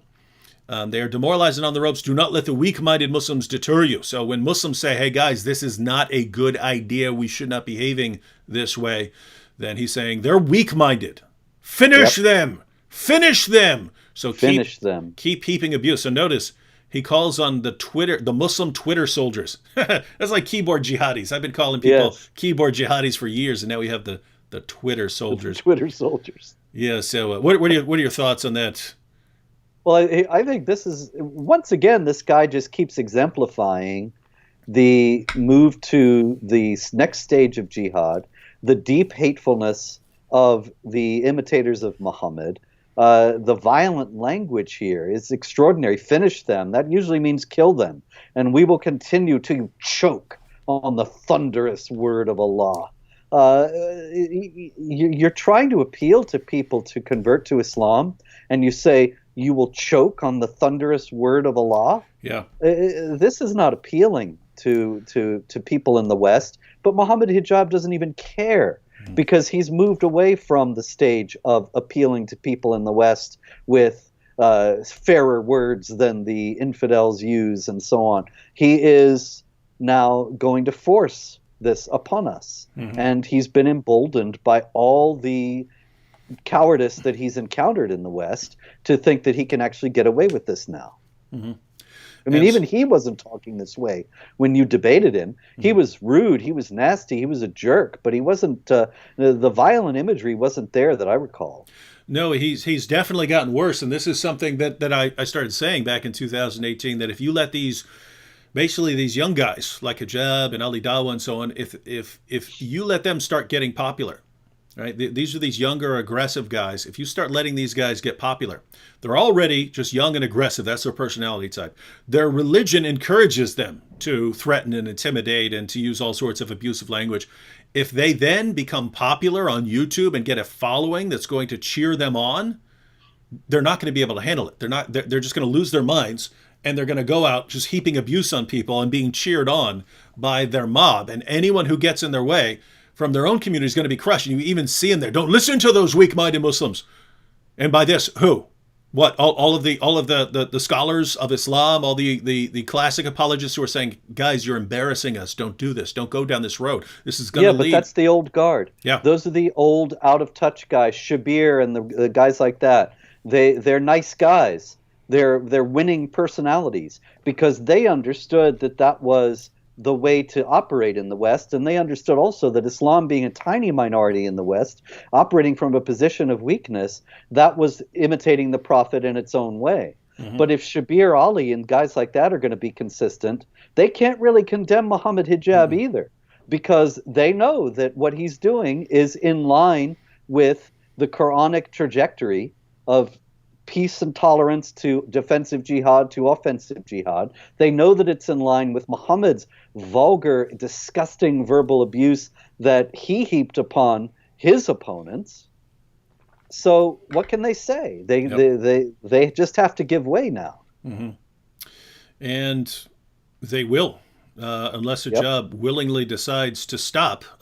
His crowd will crush their crowds because their crowd's nice and Hijab's crowd isn't. Wanted to respond to one comment here, and then we'll take some. We'll actually take questions from the super chat. There are a lot of comments here. But the Truth Apologetic says, teach them righteousness, love, respect, and kindness. Don't do what they do. So he's responding here to things like eating a page of the Quran, things like that. Don't do that. Teach them righteousness, love, respect, and kindness. Don't do what they do. Now think about this, Truth and Apologetics. Hijab is telling his army, and he called them that, his Twitter soldiers, his Twitter army. He's telling them to go around harassing the families, the wives of anyone who's critical of Islam. He's telling, go out there, harass them. And how does he want them to go about this? By using golden showers. You want golden showers. We're going to get you up against a wall and defile you with the truth. We're going to do that, right? That's how he's encouraging these people. And a lot of Christians don't seem to understand that there are different roles that people take, right? You could be a Christian and a police officer. If you're a Christian and a police officer and a terrorist shows up and he's about to blow people up, your job as a police officer is to shoot him and make sure he doesn't blow people up. That's not, oh, let me witness to him with the gospel. You have a job as a police officer, right? If you're a Christian and a fireman, well, you have to run into a building and take people out of the burning building, right? You have that job as a protector. Well, you have someone who's calling on his people to heap endless abuse on people, to go around insulting and degrading women, families, things like that. Okay, I believe that there are Christians who need to actually stop that if they can, and I believe we can. But it's not through, I'm going to show him righteousness. I will show him righteousness, but I'll do that by showing him some consistency, right? This is very important, David. Excuse me, I didn't mean to cut you off, but there's very important point here, and there's more. You know, I got this a whole lot back in 2015 when we had our Muhammad art exhibit and cartoon contest, and the jihadis showed up from the Islamic Community Center of Phoenix to murder everybody who was there, and they themselves were killed. That was the basis. That was the basis for Islamicize Me. We just made a fictional story out of that event. Yeah. So the thing about it is, right after that happened, I started getting all kinds of people, all kinds of Christians, I should say, who were scolding me, people in my own church, people telling me, you should never have done this. This is not charitable. You can't go around insulting other people's religious figures. Christians are not supposed to do that. You're supposed to be kind and gentle and generous and magnanimous and loving and so on. Okay. Think about this, though. Where's Mohammed Hijab going to be in 5 years if this is what he's doing now? What's he going to be doing then? He might not be just a keyboard warrior then. He might be actually doing it. If he is stopped now, that's an act of charity for the victims that he wants to have, or he may have in the future if he starts to act out on his words. In the same way, the whole business about drawing cartoons of Muhammad, the jihadis who killed at the Charlie Hebdo magazine in Paris, and the jihadis who tried to kill us in Texas, they want us to shut up. They want us to not draw Muhammad. And they say, we'll kill you if you draw Muhammad, right? And they did kill in Paris, and they tried to kill in Texas. And the thing is, a lot of Christians at that point would say, yeah, don't draw Muhammad because it's insulting. You have to be charitable. Okay, but who are we going to be charitable to? Is it really charitable to our children and to our grandchildren and to our civilization as a whole if we encourage and embolden and submit to violent intimidation? How is that going to make the world look in 5 years or 10 years or 15 years if we're giving in now and submitting and showing all you have to do is threaten to kill us and we'll back off our cherished principles and give you what you want? I wanted to be charitable to the people who are coming after me in the West, to the Christians who are going to be not subjected to violent intimidation if we stand up for the principle of the freedom of speech now. But if we submit to violent intimidation now, we're only going to get more of it, and it's going to become more and more emboldened. And so this that's happening with Mohammed Hijab is exactly really the same. All these things always come back to this. It's all intimidation. It's the same thing that happened to us in the wake of Garland. And Christians need to understand that their charity should also extend to the victims of these tactics and the victims of jihad violence, the victims of Sharia oppression, and that it is not just so simple as to say, oh, don't insult Muhammad because that's mean to Muslims and not charitable. That is enabling a very insidious process that will result inevitably in vast amounts of people suffering misery that they don't need to go through. Yeah, and I mean, I just think, the truth apologetics here. If you're walking down an alley and you see someone raping a woman, what do? Do you teach him righteousness, love, and respect and kindness? Because I would crack him upside his head instantly. There you go. I would Yep. crack him upside his head, because that's what I would do in that situation, right?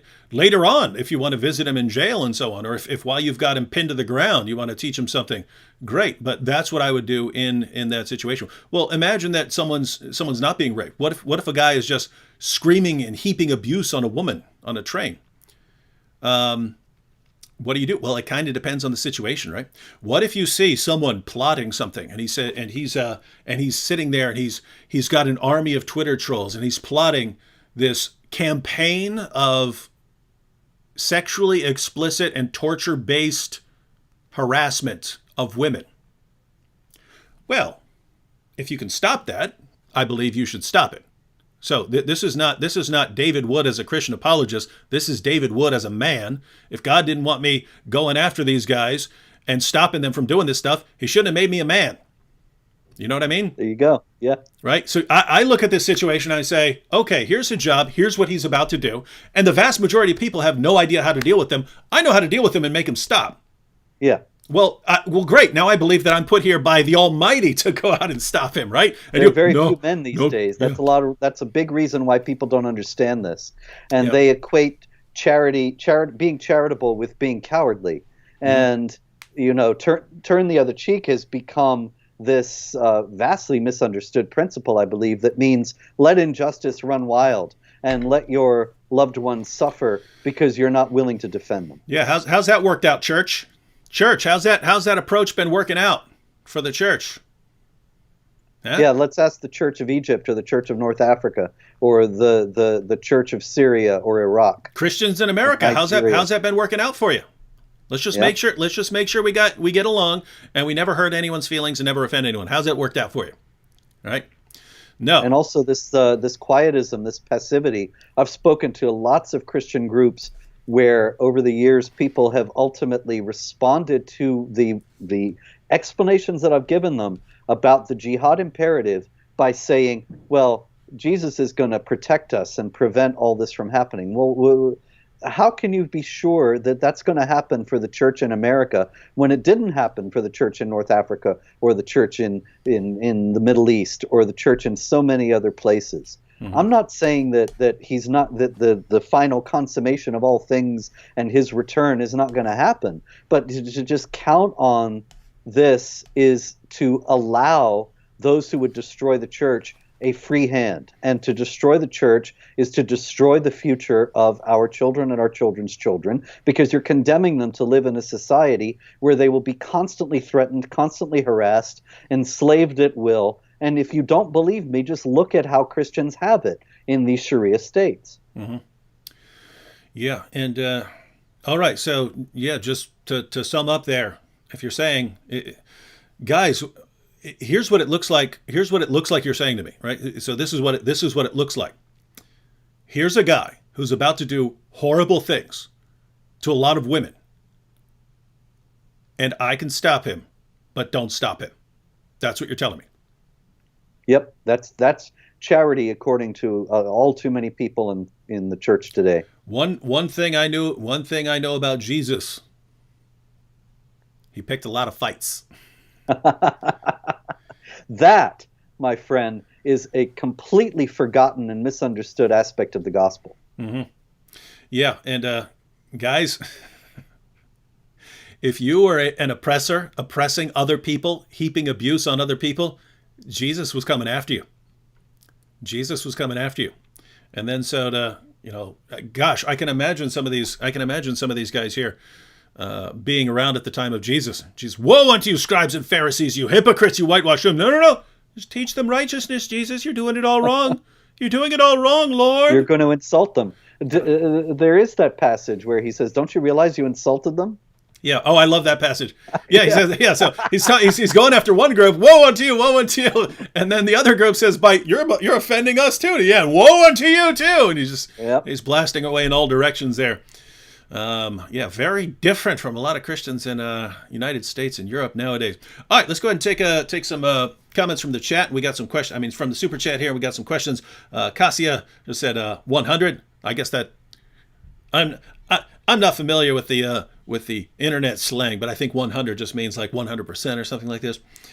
Sarah Rainey says, very thankful there are people like you who don't submit to intimidation. Yeah, there's yep.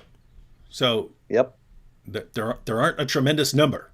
Robert No, Spencer, very few. Robert Spencer, Pamela Geller, Sam Shamoun's never going to back down. Christian Prince never going to back down. Apostate Prophet's never going to back down. But that's the thing. You can have a small number. You can have 10 or 12 people who will never back down. And well, guess what? If your only tool in your tool belt is getting people to back down, and you eventually run into people who never back down, well, you either kill them or you lose. That's it. So get to sawing this head off, or you lose. Hijab. Oh, and then everybody will love Islam. Yeah, I know that's what's funny. I just posted a video about that. It's basically, look, you either kill me or you don't. If you don't, then I keep blasting away at Islam. If you do, you draw a bunch more attention to my videos, and so either way, yeah, Yep. you're done. Caitlin says, great work. Keep up the great work. Thank you. Alex says, can you do a video on Bilal Scaff? I don't know who that is, so I'm guessing no, unless I hear more about him at some point. AS says, careful, David. Twitter soldiers can fly like a flying donkey. JT, here's a They question. have Burak. Yeah. Maybe he can ride Burak to come visit you. Never-ending story. It's a movie. I've wanted for a long time to get a special effects guy to put Muhammad on that flying white creature from the Never-Ending Story. But like one of the Charlie Hebdo cartoons with Muhammad flying on the back, or better yet, vocab as that thing. That would be classic. Here's a question, Robert. JT, Robert, can you speak to the similarities between Islam and the political left in the West? Because, and the person doesn't say, JT doesn't say this, but everyone I say is confused by how, in the name of common sense, do these people and the things they say agree remotely with that, and yet they seem to have some similarities here. They have very great similarities. One of them is that they are both authoritarian, both violent. They both hate America. They both hate the freedom of speech. They both hate freedom, as remember Ali Dawah said. I forget exactly how he put it, but you played it earlier. That if this freedom business, you're not going to have that anymore. He calls it BS. And he says, "There you go. For your freedom or your rights, it's BS." Yeah. My goodness. So the left is the same way. If you look at every Marxist state and the whole Democratic Party, the whole half of the political leadership nowadays is Marxists.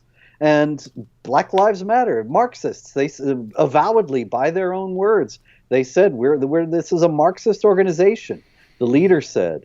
Now, Marxism has been tried. We have seen it in the world, and it's very much like Sharia states, where it rules by intimidation, it rules by the threat of violence, it creates an empire of fear. Mm-hmm. And that's their ultimate connection, that Islam has never had any problem coexisting with authoritarian regimes. As a matter of fact, that's its natural habitat, because it lends itself to authoritarianism, as Allah is the ultimate master and completely arbitrary despot of all the Muslims and all the world. So you create a ruler in that mold, you get Stalin or Mao or Hitler. So it's all the same kind of thing. Islam has never been compatible with free societies, with free republics, with democracy. That's where there's only people who always used to say, oh, but look at Turkey.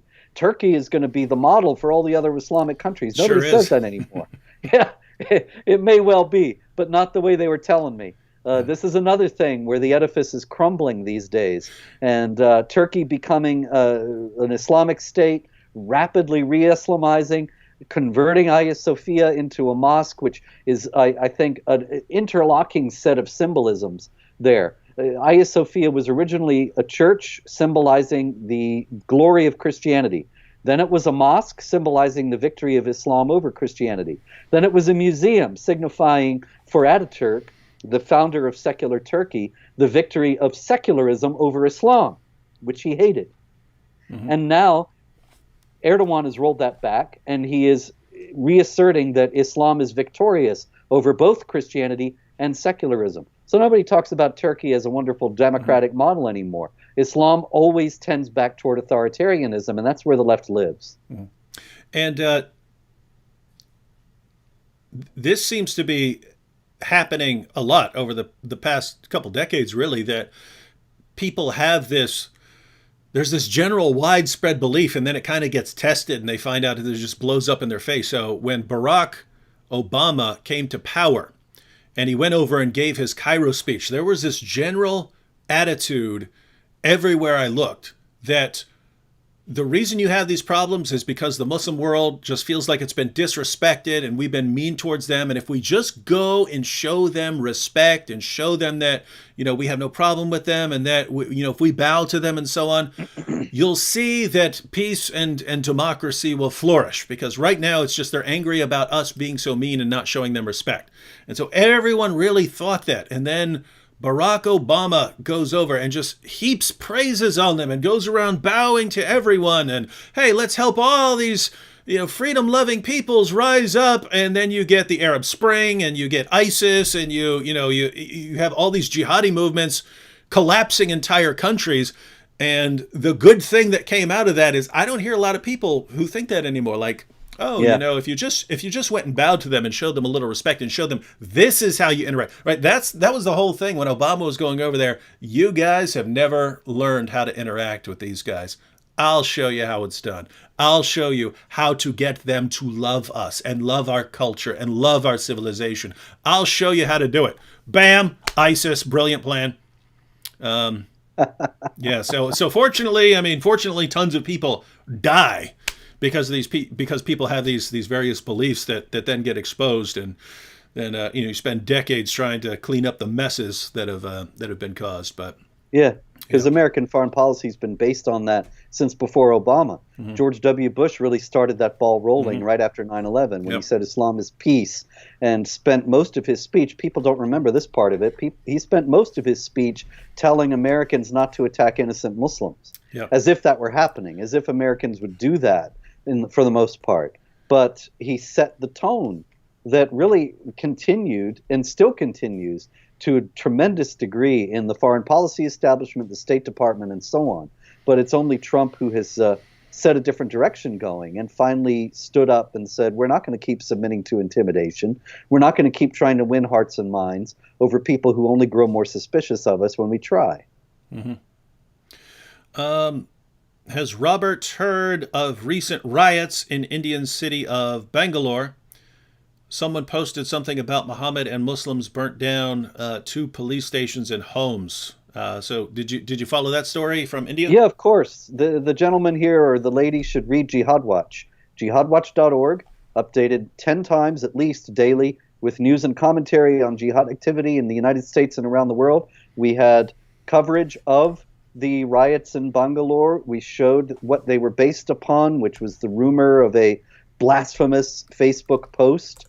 This is something, of course, that we've seen many, many other times in Pakistan, notably, but also in India itself, that Muslims will riot and kill over even just a suggestion that somebody has committed blasphemy. This is, of course, the action of the community that has been emboldened and is more assertive. And this is what Mohammed Hijab and Ali Dawah are tending toward. This is the United States in 10 years or 15 years if their movement is not stopped now. Mm-hmm. And anyone can refresh their page. I just added a link to, I already had a link to Robert's YouTube channel there, but I added a link to the website Jihad Watch. So if you want to, it's basically, I don't know a better website to keep up to date on global jihad activity than Robert's site. Aaron Larson says, "Amen, Brother Robert. If not for Charles the Hammer." Yep. Let's see. Nobody said to Charles the Hammer, "Hey, you're being Islamophobic. You should be more respectful." Mm-hmm. Amateur Anth said, "You should actually put some holes in the Quran and show it in a video." Already got that planned, Amateur Anth. One of the reasons I didn't mind, just chewing out parts of this and spitting them out is because I know I'm gonna drill holes in it anyway. So I'm gonna have the holy Quran, and it's gonna have more holes in a donut shop because there are holes in the narrative. Dr. Yasser Qadi has agreed to that.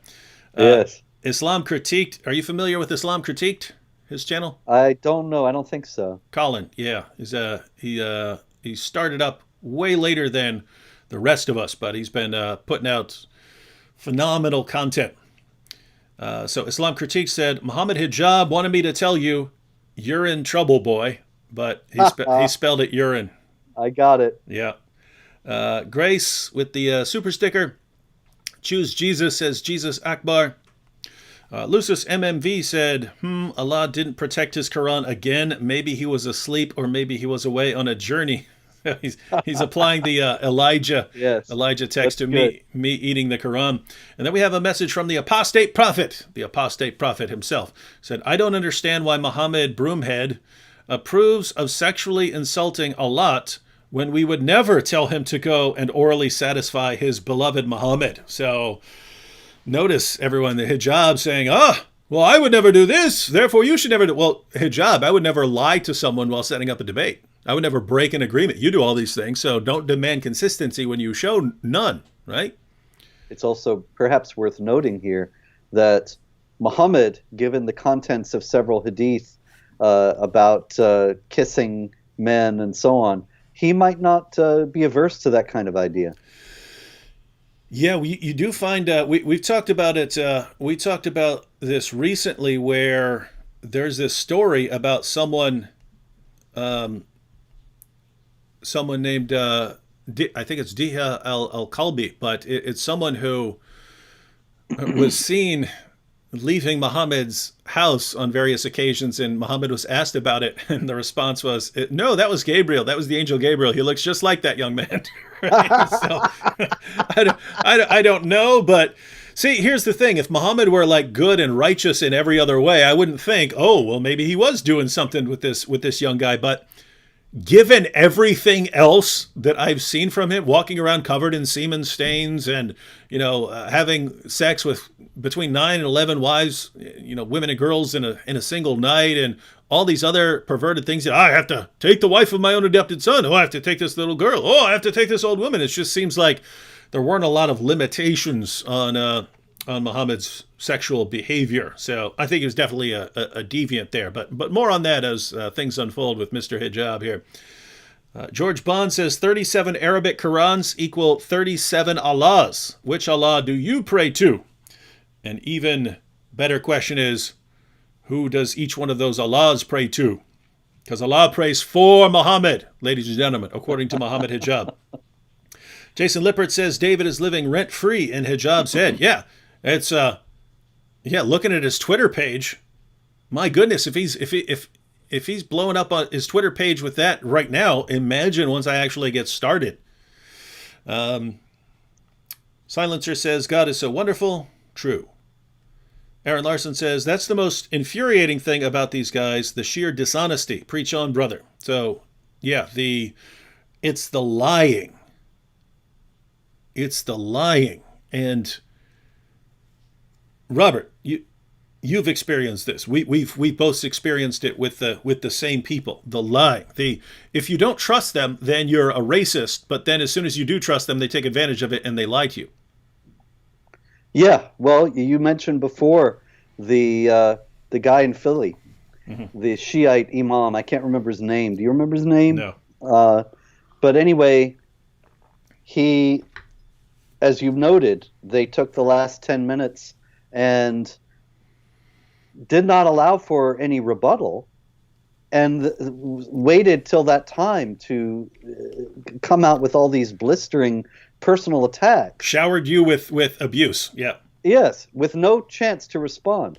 And this was something that we had both agreed to beforehand, that there would be no personal attacks, and that there would be strict adherence to the subject matter. But it's interesting also to note in that connection that they lied about that as well, because there was no strict adherence to the subject matter. You remember we drove down to that debate and we're going through Shiite hadith and going through all sorts of things in the car on the way to prepare. And once we got there, we had all sorts of places marked in the Shiite hadith books and various other things ready for what we anticipated would be their arguments based on the agreed upon topic of the debate. But instead, the fellow read canned responses that completely ignored what we said and completely ignored the topic of the debate as had been agreed upon, and instead just gave sort of a standard Islamic apologetic presentation. And it probably wasn't even aware of the brazenness of this dishonesty, because after all, the Shiites invented taqiyya. I mean, it's based on the Quran. It's in chapter 3, verse 28 of the Quran. But the Shiites really developed it as a theological concept. And I believe it was Jafar, the sixth Imam, who said that you don't have taqiyya, you're not a Muslim. So they value they value this deception, this lying, a great deal. It's a kind of a sacramental act. Yeah, and that's really been happening since I started. I believe it was like my first or second debate. It was my first debate with a Muslim, and he demanded that we exchange our arguments prior to the debate, so days in advance of the debate. And I said, no, if you're not ready, then no, right? I mean, if you're not ready, then don't debate. And he insisted it, and then he got all these other people involved in the conversation, and he's trying to make sure we're not prepared and stuff like that. And so finally, okay, fine, I'll agree. Here are my 4 arguments. And he said, all right, here are my 4 arguments. We actually got to the debate. He briefly mentioned one of the arguments, and then he ignored all the other 3, and he used completely new arguments. Of course. And what I noticed after that is I would bring this up to Muslims. I would say, hey, you know this Muslim debater, you know what he did? And they would just be like, ha, you fell for that, you're stupid. Yep. And I've seen that over and over again ever since. And I got another one, David. Do you know Hussein Ibish? No. He's not really on the scene anymore. I don't know what's happened to him. I hope he's well.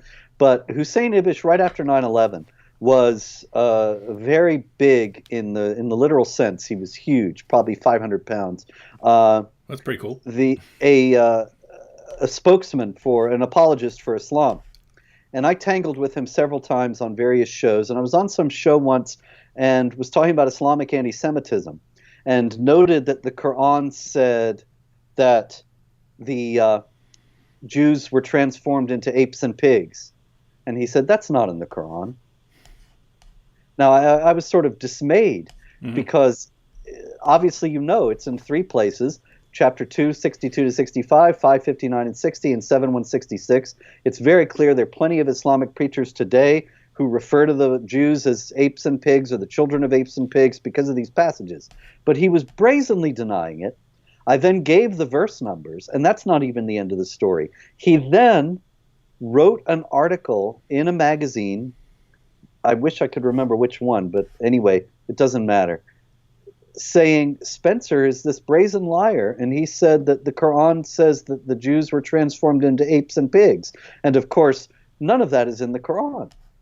And the sheer audacity of it just took my breath away. I still can't believe it when I think about it now, that he was absolutely depending upon, and of course he knew he could depend upon, the ignorance of his audience. And thus he knew that I would know he was lying, and he would know he was lying, but everybody hearing us wouldn't know he was lying, and that was all that mattered. Would not know.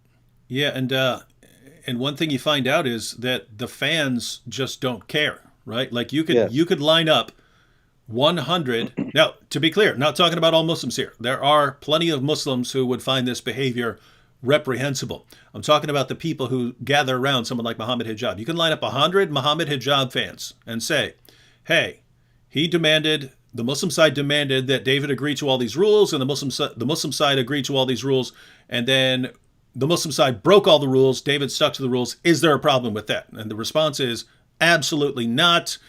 You criticize Muhammad, therefore we can treat you like this. And what's Ruthless amazing to the unbelievers, merciful to one another. And war is deceit, as Muhammad said. There you go.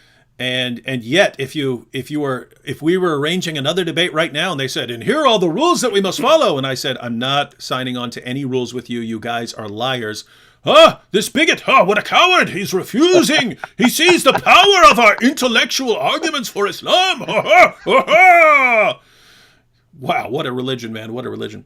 Yes. Helena Hagman said, "Hi, my Muslim female friend from the UK, parents from UK and Russia, wants to discuss Islam with you on your YouTube live show. She has Skype." Helena, go to my About page on my YouTube channel, get my email address, go ahead and send me an email. Happy to have her on. She can tell us what she wants to discuss. And if you've seen some of our discussions with people who aren't, like Mohammed Hijab, we generally have pretty friendly, calm discussions. So yeah, we're happy to have her on, and she can have a friend on with her.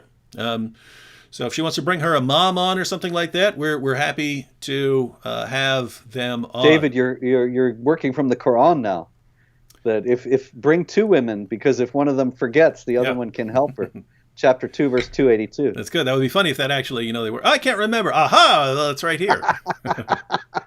Great point. And Warren Stefanak says, Bilal Skaff is a Muslim rapist who has been sentenced to 30 years in prison in Australia. So yeah, I hadn't heard about that, but I don't think he's eligible to come on a YouTube video. I think he was asking if I would make a video about him. And basically, if it's not really connected to the ideology, I don't want to go around saying, "Oh, this guy, this Muslim guy killed someone," because there are other people who kill people. Sure. You can have any ideology who goes on a killing, but if it's I'm doing this because of my ideology or something like that, then I'd be interested. A lot of the rapists have said that. The ISIS guys would quote read Quran and then rape their sex slaves, and some of the Muslim rape gang rapists in Britain would explain to their victims that they were doing this because it was allowed in the Quran. Mm-hmm. And they are correct there. Yep. Redeemed One says, "I sincerely hope that more Christians around the world wake up to the reality of what Islam represents." God bless you both, David and Robert. And a few more comments, but yeah, we've already been going 2 hours, so we'll go ahead and wrap up. Robert, we are going to be on live again tomorrow. So what will we be discussing tomorrow? Tomorrow we'll be discussing the case of Professor Nicholas Damask of Scottsdale Community College in Arizona, who was sued by a Muslim student and the Council on American Islamic Relations for teaching that the terrorists, the Islamic terrorists specifically, use Islamic texts and teachings to justify their actions.